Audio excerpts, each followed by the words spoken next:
Some fresh job action just getting underway in our part of the world. Thousands of York University workers have officially walked off the job. Faiza Amin is at the school for us where the strike has just begun. What is it that workers there are asking for, Faiza?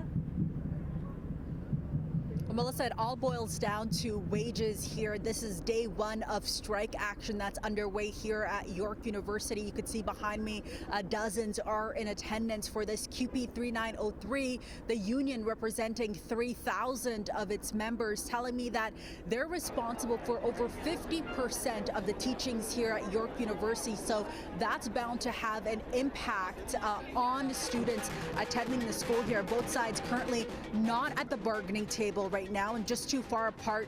And as I mentioned, the big issue here is wages. Among those you'll see at the picket lines include teaching and graduate assistants, as well as contract instructors. And a significant number of these members here are also students attending the schools themselves. A total of 3,000 workers from York University in attendance. They say the school has yet to put an offer on the table that addresses the affordability crisis, and so far the employer is making an offer that is far below the rising cost of living. The union is asking for 7% the next 2 years and then 5% or at inflation rate after that. According to the union, the employer's proposal for wage increase over the next 3 years is 3%, then 2.75%, and then 2.25%. So you can see just how apart they are on that issue alone. The union adds that academic workers were on strike back in 2018, but were legislated to come back to work by the Ford government. At that time,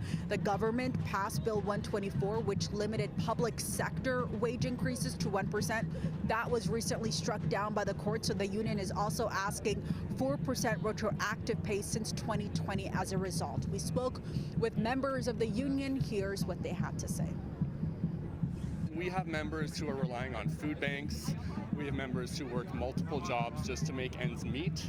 We all faced massive inflation of nearly 16% over the period of 2020 to 2023, which is when our collective agreement was affected by Bill 124, which is an unconstitutional piece of legislation that limited our wages during that period of massive inflation. So we're seeking some recovery for that. We had a strike vote on Friday morning, and then we immediately went to the bargaining table Friday afternoon from 1 p.m. to 6 p.m. We were waiting there with the conciliation officer. We received 0 proposals from the employer. We said we're available to meet all night, all hours, all through the weekend. We received 0 proposals from the employer all day Friday and all day and all weekend. So I think we've yet to receive a serious monetary offer from them that would address the cost of living crisis that our members are facing.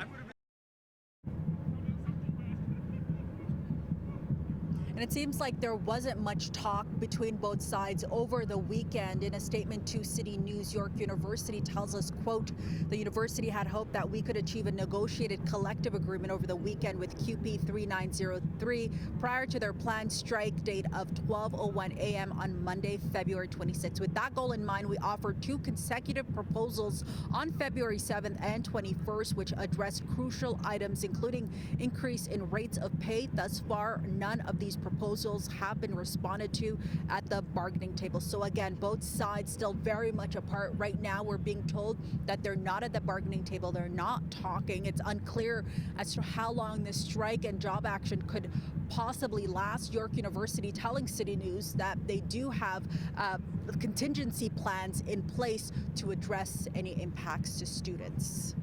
Interesting, too, that this is just kind of the latest friction tied to the fallout of Bill 124. Thanks for that, Faiza.